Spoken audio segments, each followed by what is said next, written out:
रामकृष्ण हरी मित्रांनो, स्वागत आहे पुन्हा एकदा आपल्या आजच्या नवीन व्हिडिओमध्ये.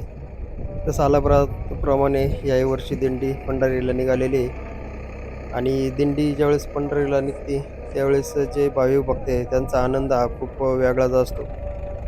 एवढा उत्साह असतो दिंडीचा की कधी आषाढी वारी येते आणि कधी पंढरीला जाईल असं होतं असतं माणसाला. ज्यांनी कोणी ही वारी केलेली त्यांना या वारीचा जो आनंद आहे हा फक्त त्यांनाच कळू शकतो.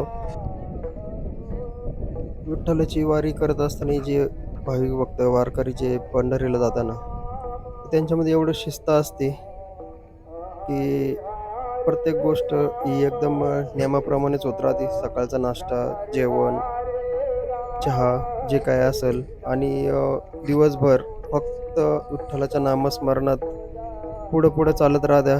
रोजचे 20-25 किलोमीटर रनिंग करता पण मग ते त्यांना काही वाटत नाही चालताना. आणि दिवसभर विठ्ठलाचं नामस्मरण चालू राहतं. हे बघा या अशा पद्धतीनं भजन कीर्तन चालू आहे आता. आणि हे चालू असताना आपण चालत राहतो ना, तर थकवा येत नाही, काय नाही. हे बघा उत्साह बघा. एकदम आनंदात राहते, आनंदित राहते एकदम आणि खूप भारी वाटतं वारीला जाताना. आलेल्या जीवनामध्ये एकदा तरी पांडुरंगाची वारी केली पाहिजे.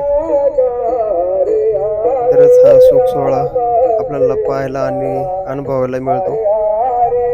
ज्यावेळेस आपण वारीला जातो तेव्हाच तिथला अनुभव आपल्याला येत असतो वारीचा, की त्याच्यामध्ये काय आनंद आहे आणि कसे लोकं दरवर्षी वाट पाहते वारीची, किंवा वारी कधी येईल आषाढी वारी आणि आपण कधी वारीला जातोय.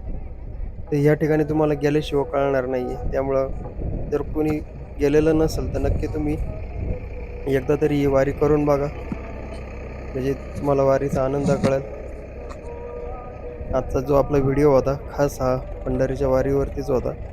आता वारकरी भरपूर निघालेले पंढरीला. आता दिंड्या मागून दिंड्या चालूच आहे. आज दिवसभरात 3-4 दिंड्या गेल्या. आता आमच्या इथून साधारण एक 300-310 किलोमीटर पंढरपूर आहे. 15-20 दिवस लागणार आहे वारीला पूर्ण करण्यासाठी.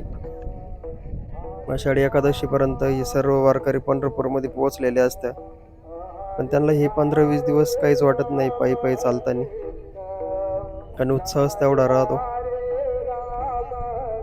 चला मग आता भेटू पुढच्या व्हिडिओमध्ये. तोपर्यंत रामकृष्ण हरी.